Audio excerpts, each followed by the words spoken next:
So once you start streaming, you're going to take care of this. You want to do this, you're going to hit record because while you're streaming, you have to record everything. Because I don't know if they're going to record it. You don't want to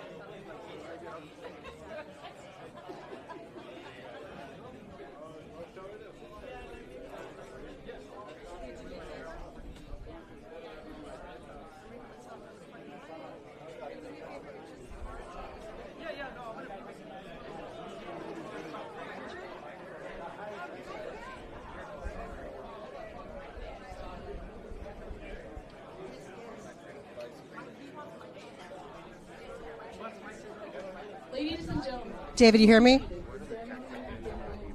David, good? Outstanding, David. Adios.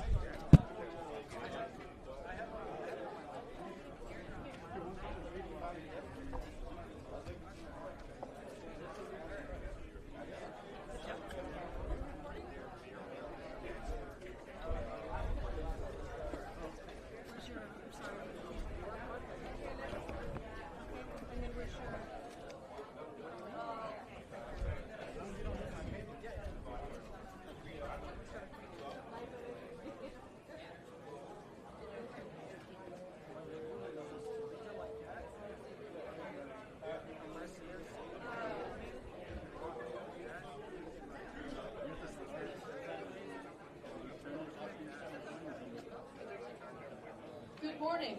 We would like to welcome Brigadier General Stewart, Colonel Campbell, Lieutenant Colonel Bugato, Command Sergeant Major Murmur, Lieutenant Colonel Geekus, Command Sergeant Major Rich.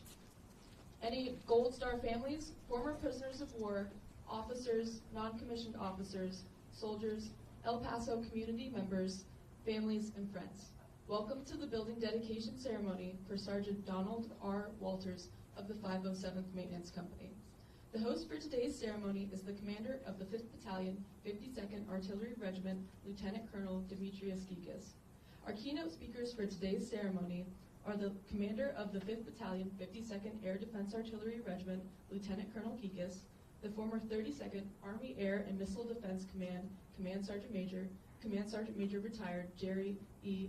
Jigabitz, and former member of the 507th Maintenance Company, Mr. Roman Sandoval. The 1st Armored Division Quintet is commanded today by Sergeant First Class Jones. Thank you for attending the special ceremony to honor Sergeant Donald R. Walters of the 507th Maintenance Company, who made the ultimate sacrifice in defense of the freedom of our country 20 years ago on this day. Ladies and gentlemen, please stand for the invocation given by the 5th Battalion, 52nd Air Defense Artillery Regiment Chaplain, Captain Nathaniel E. Grace, and remain standing for the playing of the national anthem. I invite you to join me in your faith tradition as I pray in mine.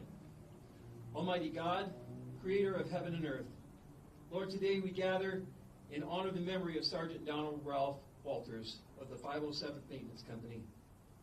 Lord, we honor his memory by dedicating this building on this 20th anniversary of the loss of these 9 precious soldiers of the 507th Maintenance Company.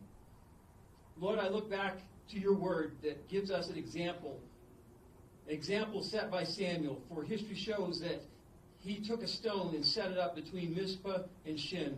And Lord, he named it, and he called upon Ebenezer in saying, "Thus far the Lord has helped us." Lord, my prayer is that you would help all those who enter this building. For God, from this day forward, we pray that you would help us to remember the life and selfless sacrifice of Sergeant Donald Ralph Walters. Let this building be a constant reminder for each of us to serve with honor and integrity. For it is in your most holy name that I pray. Amen.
Donald Ralph Walters was born on the 19th of April, 1969 in Colorado Springs, Colorado, to Norman and Arlene Walters of Salem, Oregon.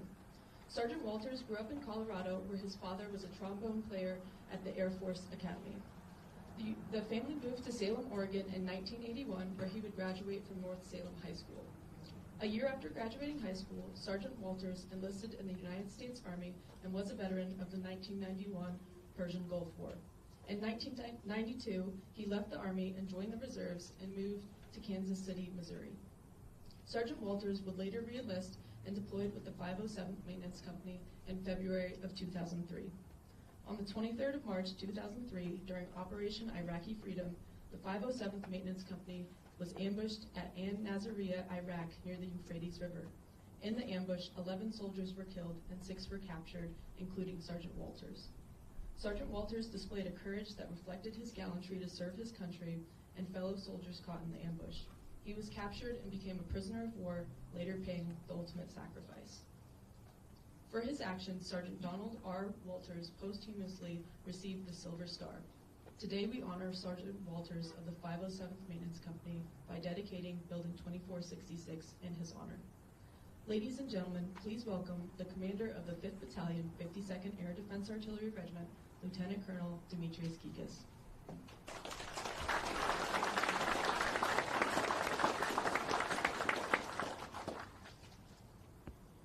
Good morning. Brigadier General Stewart, Colonel Campbell, honored guests, Gold Star families, and members of the 507th Maintenance Company, both here and at home, teammates in the 11th ADA Brigade, and across the installation. On behalf of 55288, welcome. It took a monumental effort, right up until the very last minute, to make today happen. So before we begin, I'd like to just acknowledge a few people and organizations that were instrumental in getting us here today. I'd like to thank Colonel Brady and Lieutenant Colonel Dave Hunter from the Garrison Command, who shepherded us through the process of getting a building dedicated on this installation.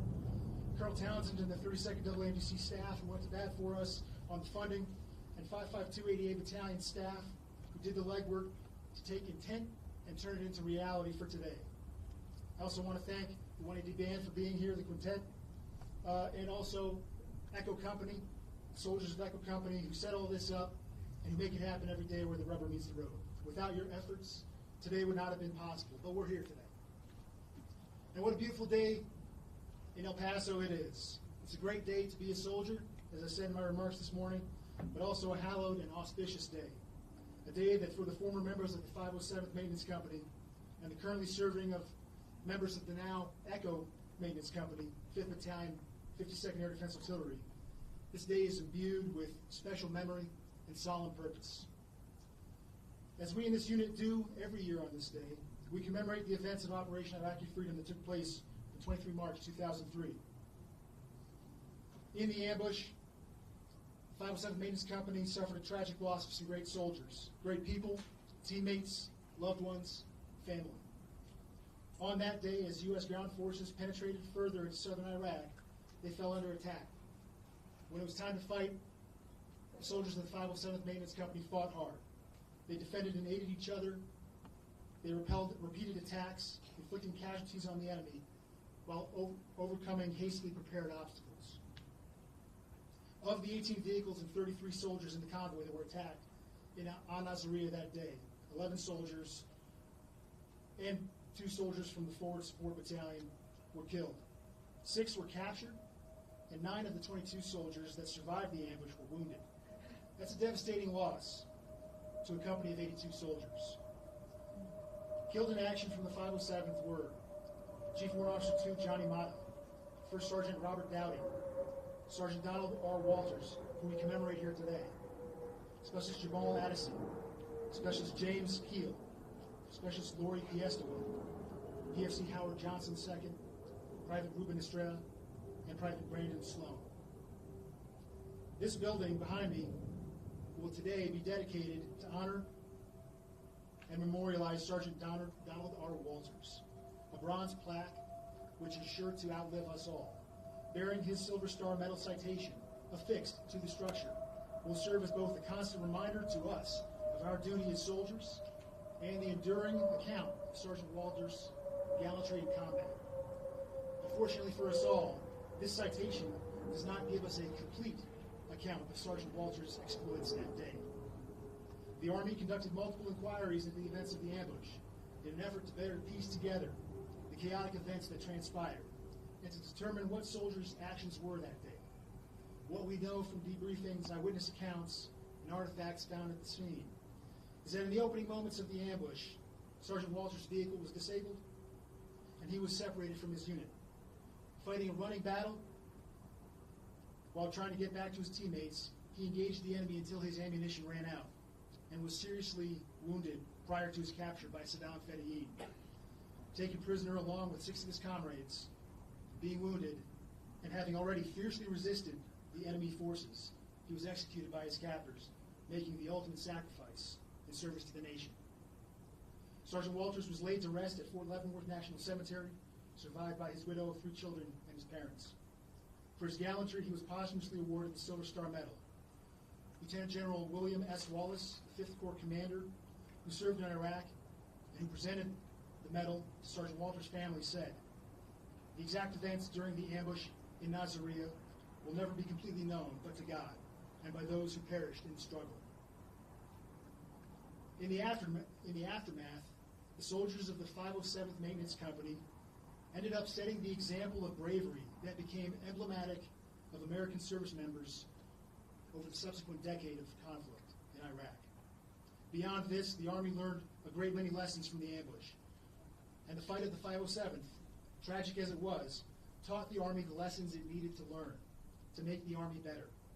In this respect, the sacrifices made by the soldiers of the 507th and their loved ones have not been in vain. Today, on this 20th anniversary of the ambush, its hard-won lessons on strategy, tactics, soldier readiness, and preparedness aren't topics that you often hear discussed at home, but rather among the historians who will endeavor to commit those lessons to posterity. For those of us still in uniform today, our duty remains crystal clear: to well and faithfully discharge our duties in defense of the Constitution and this great nation, to be ethical and expert in the application of our military capabilities, and to honorably serve, guided by our most cherished values and our winning spirit. We together are the Army, an institution of trust, honor, and tradition, and so we remember. Now and always, we remember. Thank you all for your attendance today. Swift and sure, train to fight, always prepared.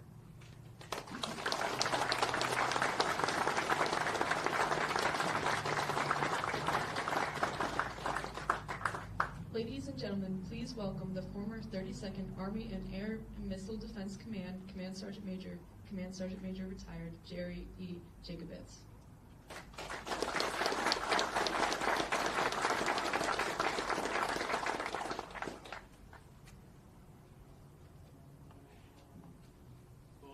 Good morning.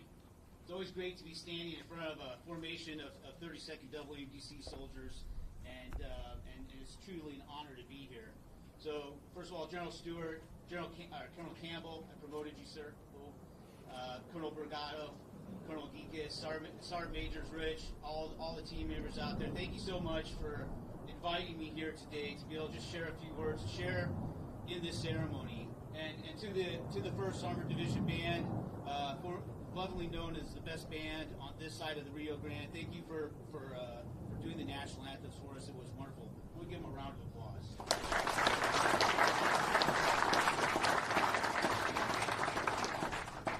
As Lieutenant Colonel Geek has said, and it was very wonderful the way you said that. You know, it's a great day to be a soldier. It's also a great day to be a soldier for life.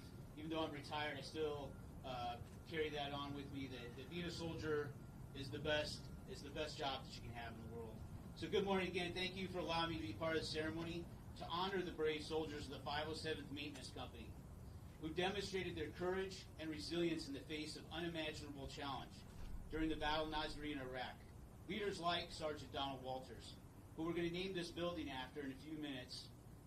It is my sincere hope that young soldiers and leaders will see his name on this building and will remind them of their sacred duty to train and take care of each other.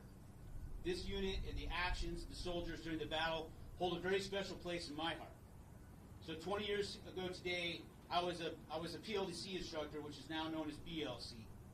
And my senior instructor came into my class and said, I need all the instructors inside of in the conference room. I had no idea what was going on. But upon glancing at the TV screens with all the major news channels on them, we were seeing the breaking news of something that made my heart sink. All the channels were reporting on that day of March 23rd, 2003, that the soldiers of the 507th Maintenance Company were ambushed by Iraqi forces during a convoy operation. Furthermore, the news reported that the company found themselves in a hostile environment, outnumbered, outgunned, and facing a well-prepared enemy. It was heartbreaking for the instructors of PLDC at that point in time, because we had trained many of the NCOs in that unit, and we had even cut a class short so that the unit could deploy at full strength with all their NCOs as they were going into war. I know that there's a lot of conflicting information on what happened or should have happened. But what I know truly in my heart is that in the face of adversity, the mighty soldiers of the 507th Maintenance Company displayed remarkable bravery and professionalism. They fought back against overwhelming odds, using their training and their experience to hold off the enemy and to protect their fellow soldiers. Despite being separated and cut off from their comrades, they continued to fight, using their individual skill and training to survive and to rescue their comrades. They showed incredible bravery, putting their own lives on the line to protect each other and to accomplish their mission. The ambush of the 507th Maintenance Company is a tragic reminder of the dangers faced by our military men and women every day. It also demonstrates the importance of being vigilant and prepared at all times. If we learn one lesson from the soldiers of the 507th during the Battle of Nasiriyah, let it be to train hard. Train like our soldiers' lives depend on it. Now I'm going to change the channels on this a little bit because I'm going to introduce a friend and a fellow colleague. His name is Roman Sandoval.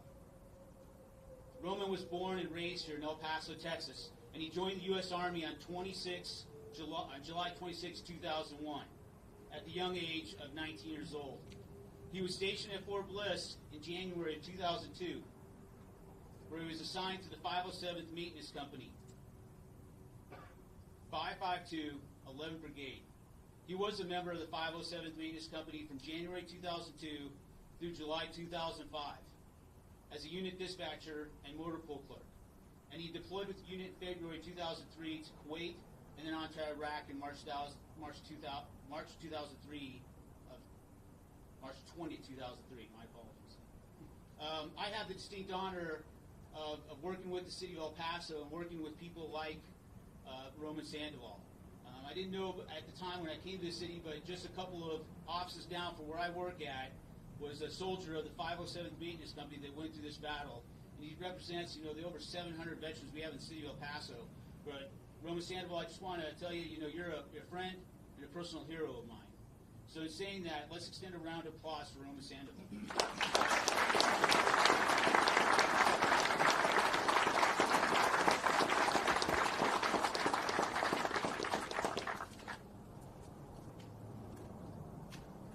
All right, woo! This is going to be tough. Thank you guys very much. All soldiers here, all my high-ranking officers. You guys are great. Very great to see some of my fellow colleagues, comrades from the unit. I don't have social media, so I honestly haven't seen these people in up to 20 years. And that's just mind-blowing that it's been that long. I had, over the years, heard that there was a memorial put up, but I myself felt I was too unsure of how I would mentally, accept the fact of visiting that memorial site. To this day, I still haven't. Today, I'm going to make that change and go visit that now that I have some support with me, with my wife and people from work. The city of El Paso, like Mr. Jacob said, I'm born and raised here. I'm a homebody. I definitely make sure it was in my contract to get stationed here. And who would have thought it would have took me on that journey?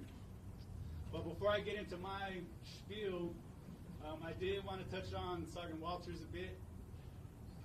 because we did work with him at times, being in the same unit. So Sergeant Walters, gone but never forgotten. And a lot of us weren't aware that he had done time in the service beforehand. I believe he had went to Desert Storm in the 90s. And he was the type of person after September 11th that he's like, you know what, I'm going back in. I need to go do this for my country, my family. And he did just that. Just to give a brief description of how he was as a person. The best way I can put it is we've all been the new guy at work, the new guy in the office, the freshman in high school, walking around lost. You don't know where anything's at. You're too scared to ask anybody. Some people look very intimidating. Some people want to let you figure it out on your own like they had to. But Sergeant Walters wasn't that person. He would see you walking wondrously down the hallway and come up to you very approachable, definitely showed you where you needed to be, answered any questions you might have had at the time, and that was that type of person that he was. Now, don't mistake his kindness for weakness. We all guarantee that he went out protecting his soldiers to the left and his right, and definitely went out fighting. So we just want to pay our respects to him and thank him for everything that he's done for not only our unit, but for his country and his family. We'll always remember you, and I'm glad I'm being a part of this. Although we were in separate platoons. I was part of the motor pool, and he was part of automotive mechanics. We had a lot of friendly rivalries, but he would always put that aside, and like I said, very approachable, never afraid to go up to him, ask him any questions, and have that conversation with him. So thank you very much on behalf of myself, the unit, and our country. Thank you. So before I get into this other segment of my speech here,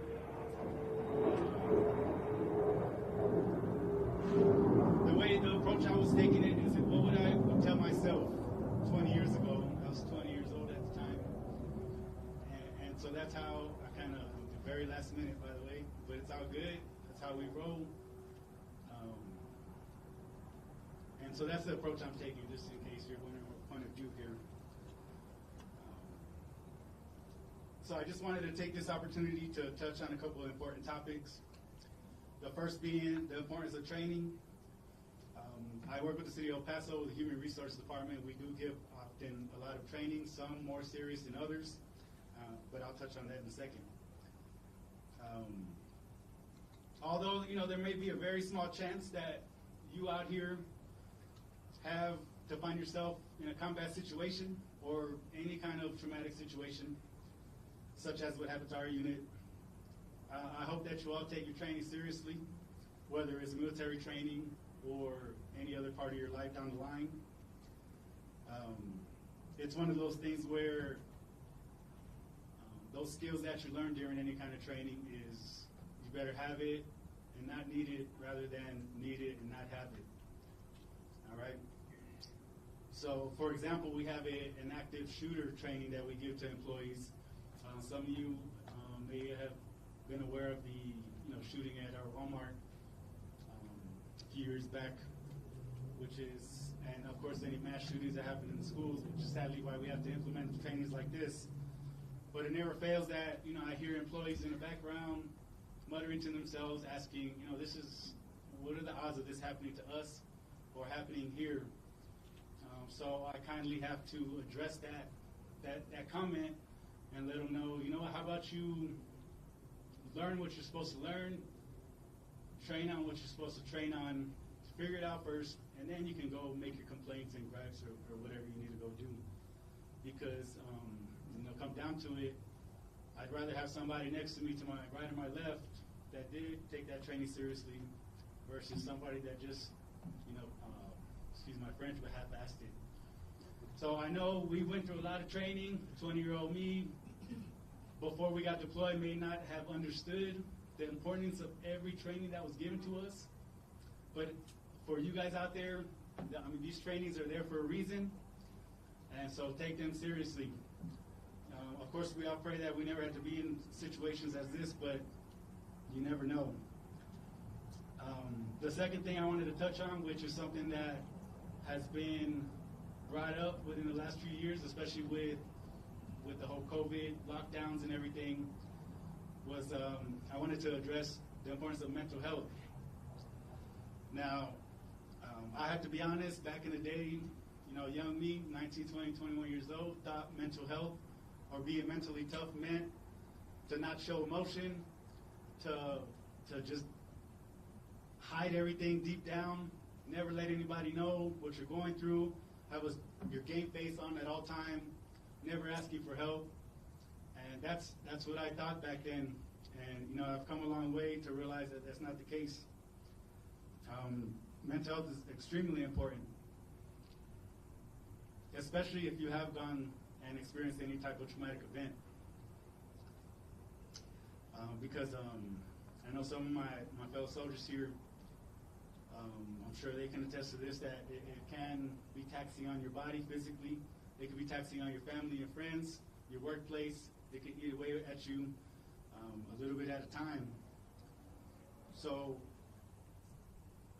I know if for any of you were to look up our unit, you're going to see those that did not come back with us, gave their all. You're going to see those that were injured. You're going to see those that were captured, and the rest of us that made it back.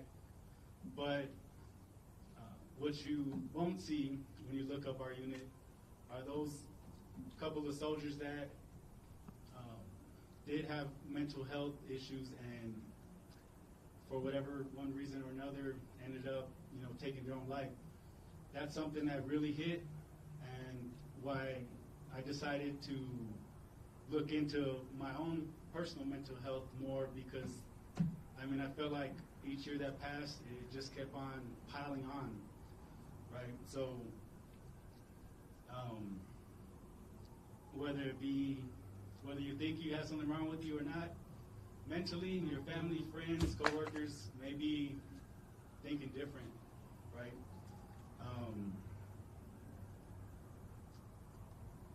So with my time working with human resources with the city of El Paso, I learned that mental health is serious, but that you don't have to deal with it alone, right? I'm sure you guys have various resources that you can go to. It's not a sign of weakness, as I would have thought back then, to ask for help, even if it is for mental health.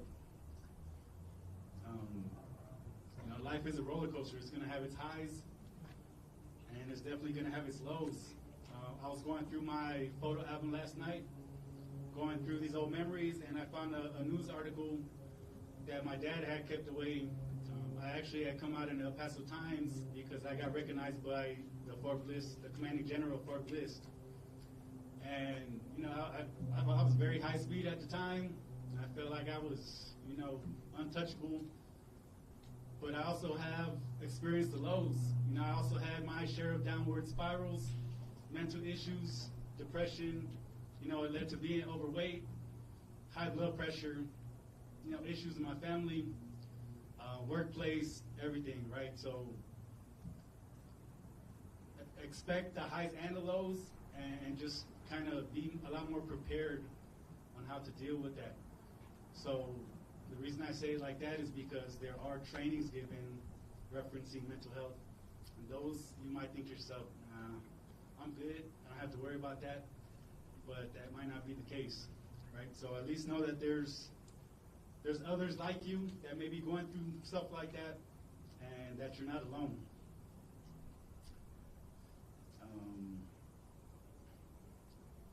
So I normally use what I've gone through personally over the last 20 years to help share my story, especially with the city of El Paso and our 6,500 employees and their dependents, because I figured I'm gonna throw myself out there. I'll take one for the team, and some people, may not feel confident enough to do that, but I like to look at it as me give an opportunity to maybe save a person from themselves or from any kind of family issues they may experience in the future.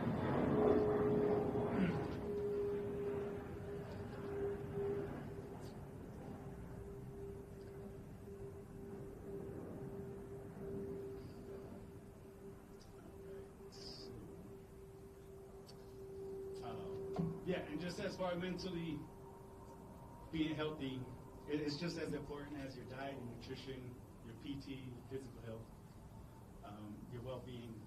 So just keep that in mind. If you're not 100% mentally fit, that's all right. That's fine. Let somebody know, and you get the help that you can. So I know I kind of took a serious tone there. So just to close it out on a more positive note, one of the positives I did experience during the lockdowns and everything of coronavirus was that I got more in touch with some of my friends from the unit, fellow soldiers who did on video calls, thank you Zoom. And you know, I found out we were all going through the same thing. We're all thinking about the same thing, had the same thoughts. So I wanted to just to share some of the positive things that we talked about that we might have forgotten. For example, the camaraderie.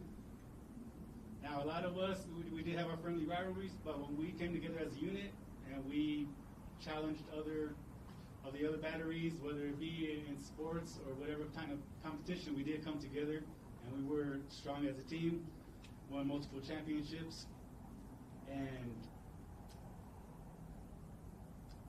little things like the opportunity to practice giving cadence during PT. That's something that we really didn't get a chance to do here while we were stationed here. That's something that we had fun with and found out how hard it is, and respect for those that actually do that while you're running. The care packages, those were huge. There was a month turnaround with mail back then. So if your family was sending a letter, you probably weren't going to see it for a month, and they're not going to get your reply, whether it be the end of a joke or something, for another month. So you better get descriptive with those letters back then. Having a bathroom, definitely for those of us that were that were not too fond of using public restrooms, or at school or at McDonald's, that definitely changed that. Not having a bathroom and having to dig your own definitely changed our aspect on that when we got back. That, showers, I do have some pictures of the bootleg showers we put together. Definitely came in handy. Very cold from what I remember, 5-gallon jugs, taking turns. And the countless hours of playing spades, that was really a mental health assistance right there. Just, we had our tournaments, we went at it with each other, and I honestly didn't even know how to play until I went out there, and we came back all experts. So I never look at a deck of cards the same way. So back to the topics. Yeah, I mean, most of you guys already memorize and recite the Soldier's Creed. I'm sure that's still a thing, right? That's still a thing? All right. Good, because it'll be awkward. Now, you guys do mention this line, right? And this is something that 20-year-old me probably didn't take too seriously at the time.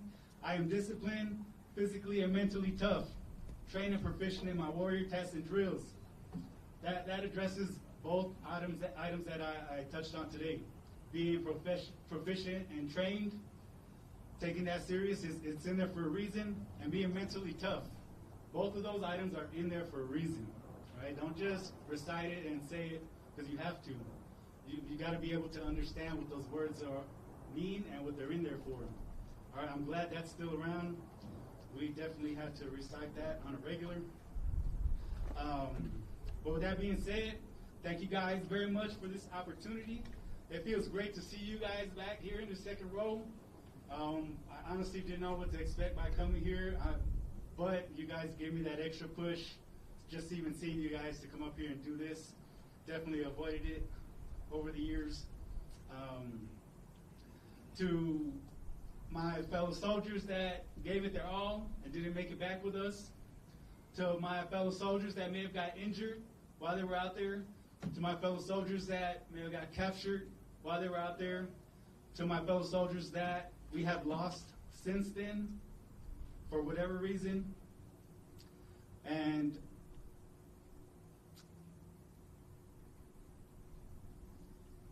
to those that we lost, we'll see you on the other side.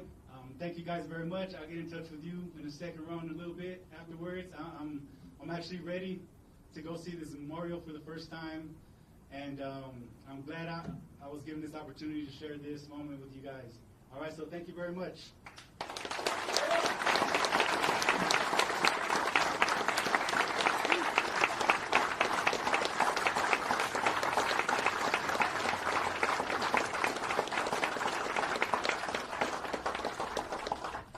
Ladies and gentlemen, Lieutenant Colonel Geekus and Command Sergeant Major Rich will now join Captain Jacoba Robinson and First Sergeant Giovanni Graves of Echo Company to reveal the plaque.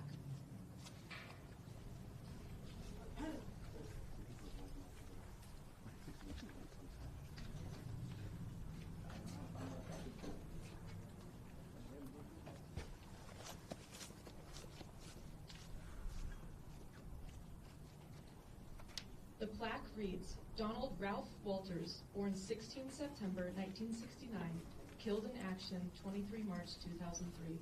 The President of the United States of America, authorized by Act of Congress July 9, 1918, takes pride in presenting the Silver Star posthumously to Sergeant Donald Ralph Walters, United States Army, for conspicuous gallantry and intrepidity in action while serving as a mechanic with the 507th Maintenance Company, 5th Battalion, 52nd Air Defense Artillery Regiment, 11th Air Defense Artillery Brigade during combat operations in support of Operation Iraqi Freedom near An Nazariya, Iraq on 23 March 2003. On that date, a huge American convoy headed from Kuwait to Baghdad. A dozen heavy trucks and other maintenance vehicles fell behind the rest and got lost. At sunrise, Iraqi troops ambushed the lost soldiers, firing from both sides of the highway. The Americans sped up to escape the attack, but one Humvee smashed into the back of a jackknifed American tractor trailer. Sergeant Walters displayed a courage that reflected his gallantry to serve his country and fellow soldiers caught in the ambush. Sergeant Walters' gallant actions and dedicated devotion to duty without regard for his own life were in keeping with the highest traditions of military service and reflect great credit upon himself, his unit, and the United States Army.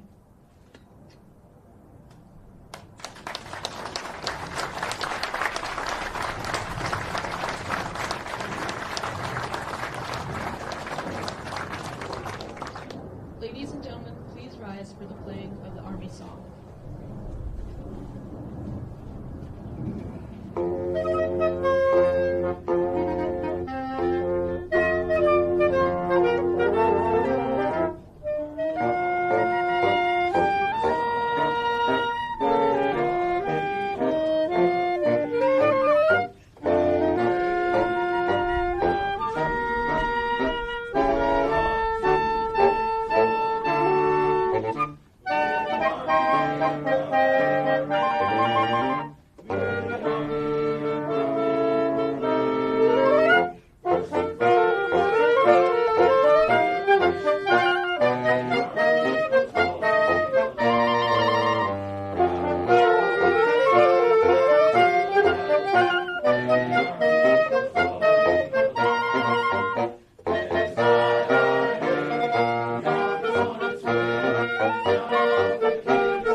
Families, former prisoners of war, ladies and gentlemen, thank you for attending today's building dedication ceremony for Sergeant Donald R. Walters.